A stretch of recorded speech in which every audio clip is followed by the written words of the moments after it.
আপনি কি জানেন আধুনিক বিশ্বকাপের ফুটবলগুলোর ভিতরে আক্ষরিক অর্থেই একটি ভাসমান স্মার্ট ব্রেন বা ইলেকট্রনিক ডিভাইস থাকে, কিন্তু কথা হচ্ছে বাইরে থেকে রিমোট কন্ট্রোল টিপে কি এই বলের গতিপথ বদলে দেওয়া সম্ভব? কেউ কি চাইলে মাঠের বাইরে বসে গোল করানো বা মিস করানো নিয়ন্ত্রণ করতে পারবে? আসল বৈজ্ঞানিক সত্যটি জানলে আপনি চমকে উঠবেন। চলুন জেনে নেওয়া যাক।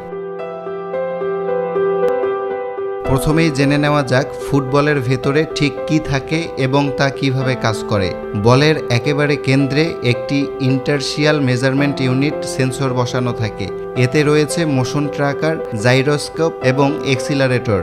এটি প্রতি সেকেন্ডে 500 বারেরও বেশি সময় বলের গতি, ঘূর্ণন এবং দিক পরিবর্তনের সূক্ষ্ম ডাটা সংগ্রহ করে। সেন্সরটির ওজন মাত্র 14 গ্রাম। একে অত্যন্ত হালকা কিছু ইলাস্টিক কর্ড বা সূক্ষ্ম তারের মাধ্যমে বলের ঠিক ভর কেন্দ্রে ঝুলিয়ে রাখা হয়। পদার্থবিজ্ঞানের নিয়ম অনুযায়ী সেন্সরটির অবস্থান কেন্দ্রের বাইরে হলে বলের ভারসাম্য নষ্ট হতো, কিন্তু এই সাসপেনশন সিস্টেমে বলটি একদম স্বাভাবিকভাবে বাতাসে ভাসে। আলট্রা ওয়াইড ব্যান্ড রেডিও ফ্রিকোয়েন্সির সাহায্যে সেন্সরটি স্টেডিয়ামের 12টি ট্র্যাকিং ক্যামেরার সাথে যুক্ত থাকে। খেলোয়াড়ের পা বল স্পর্শ করার ঠিক মুহূর্তে এটি মিলি সেকেন্ডেরও নিখুঁত সময়ের সাথে শনাক্ত করে, যা অফসাইডের দ্রুত সিদ্ধান্ত নিতে সাহায্য করে।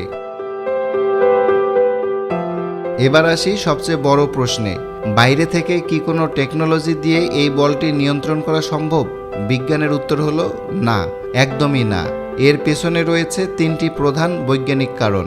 প্রথমত, বলের সেন্সরটি কেবল একটি প্যাসিভ ডেটা কালেক্টর, অর্থাৎ এটি শুধুমাত্র তথ্য পাঠাতে পারে, নিজ থেকে কোনো কাজ করতে পারে না। বলের গতিপথ পাল্টাতে ভেতরে মোটর, প্রোপেলার বা কোনো মেকানিক্যাল পার্টসের প্রয়োজন ছিল, যা বলটিতে একেবারেই নেই। দ্বিতীয়ত, পদার্থবিজ্ঞানের নিউটনের গতির প্রথম ও দ্বিতীয় সূত্র অনুযায়ী কোনো বস্তুর গতি বা স্পিন পরিবর্তন করতে হলে তার উপর বাইরে থেকে কোনো অসামঞ্জস্যপূর্ণ বল প্রয়োগ করতে হয়।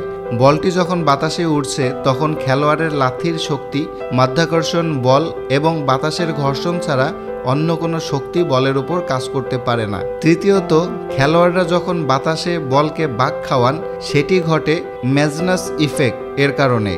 শটের সময় বল যেভাবে ঘোরে তার চারপাশে বাতাসের চাপের তারতম্য তৈরি হয় এবং বলটি বাঁক নেয়।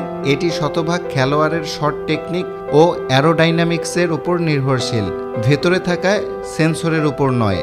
সংক্ষেপে বলতে গেলে বিশ্বকাপের ফুটবলের ভেতরের চিপটি কেবল খেলাকে পর্যবেক্ষণ করে, খেলাকে নিয়ন্ত্রণ করে না। সব জাদুই লুকিয়ে থাকে খেলোয়াড়ের পায়েই।